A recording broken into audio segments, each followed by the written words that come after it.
course, have to look at the manager, and Southgate has rightly come into a huge amount of criticism following these first two games, and he should do, because it's nothing short of progress.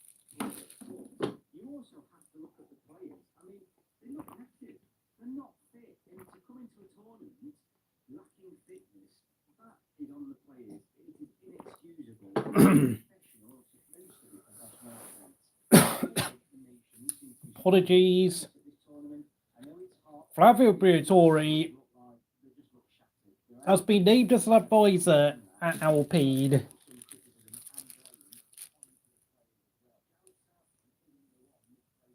Yeah,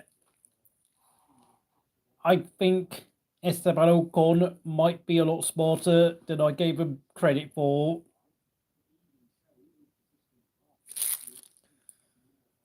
Now, there's a lot of questions going on at Alpine. Are they trying to detach themselves from the Renault engine partnership?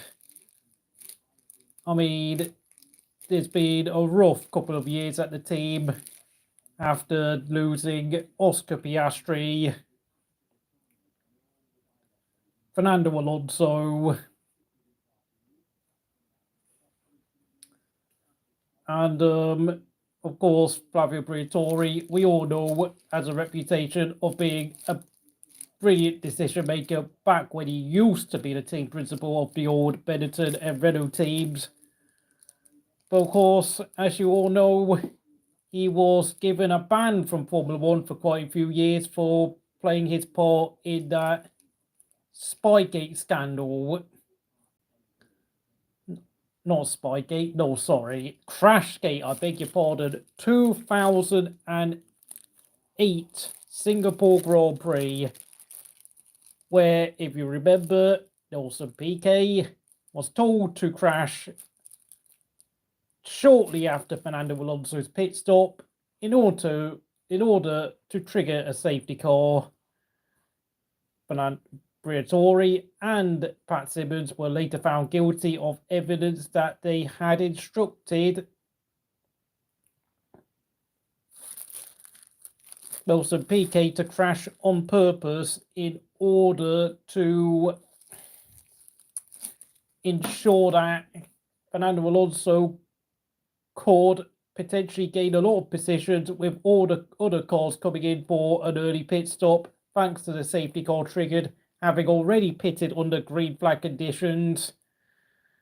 And whilst he's never been the most popular guy in a paddock, Flavio Briatore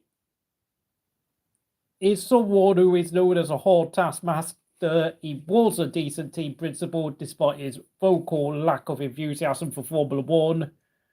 There's been talks of Alpine detaching themselves from the Renault engine program. Hello to everyone who's joined into this stream. Gasly, to his credit, has qualified 7th with Ocon in 9th. Alpine season is actually beginning to finally look a bit better now, having scored points at Miami, Monaco, and Montreal.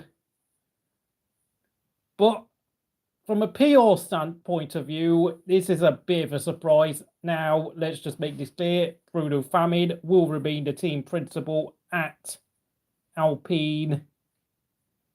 But they have sacked a lot of people in the past few years. Alain Prost, Laurent Rossi. They lost Fernando Alonso and Oscar Piastri in the space of 24 hours, almost 2 years ago now. With, of course, both drivers going on to great success of their own.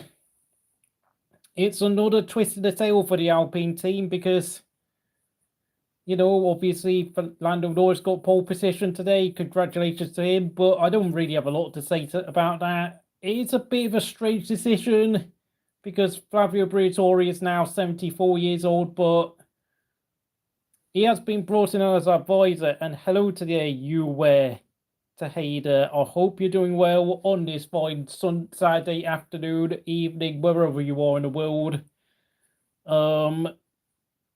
Max Verstappen just lost pole position by just about 0.02 of a second. It just proves that McLaren have improved their car significantly. Of course, I think I might put a poll in the chat now. Who do you think will win the race tomorrow?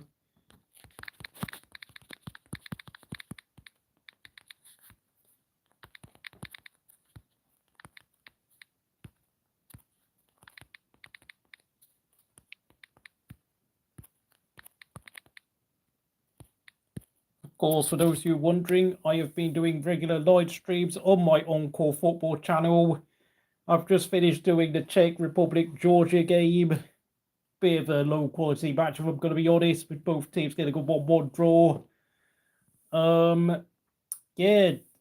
Alpine, it's a bit of a weird call. Of course, they also recently sacked off their strategy director. I keep forgetting his name, but they sacked him before the Canadian Grand Prix. And I have to say this announcement is a bit of a strange one, because whilst it is only an advisory role, Flavio, I think, will be involved in making a big decision at Alpine soon. And it is apparently to do with the fact that Alpine are sort of not happy with the results they've been achieving recently. And for some reason, I think there's been some team directors who have been considering whether they should detach themselves from the Renault engine partnership, because I think they're not satisfied with what Renault have been producing on the power unit side. And of course, with the new engine regulations coming into force in about 18 months' time, I think they've been to the dyno center and they've looked at the how well the new engine has been progressing for 2026, and I don't think Alpine are impressed. I don't think they're impressed, and I think we could be about to hear some huge news coming up at Alpine. For those of you wondering, Perez actually qualified in Q3 for the first time for quite a while. Pretty good result. And Aston Martin missed out, got knocked out in Q2 again. Not good for them. Sauber got both cars into Q2, surprisingly enough.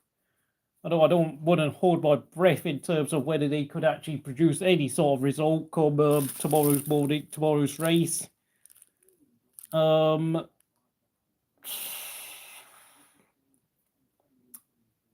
Esteban Ocon, as you know, will be leaving Alpine, so I mean, maybe he could be on making a shrewd move in terms of leaving the team at the end of this season, especially if he can get Mercedes seat. As for Gasly, well, I think he's pretty much, thank you very much for subscribing. It's very much appreciated. I mean, Gasly, well, I think he's very much become the team leader at Alpine now, so I better hope Flavio Briatore doesn't muck this up. And to be honest, I can't really think of that much to talk about. I mean, it is pretty much as you were like 2 weeks ago in terms of what's going on in the sport. I mean, I think with the European Championships going on, I think it will take me about another 2 weeks or so for my attention to really be able to return. 2-3 weeks for my attention to really properly return to Formula One again, because I'm not really sure what to say right now about the sport. I think this is only the real big piece of news has emerged recently. So thank you for watching, and I'll see you again next time.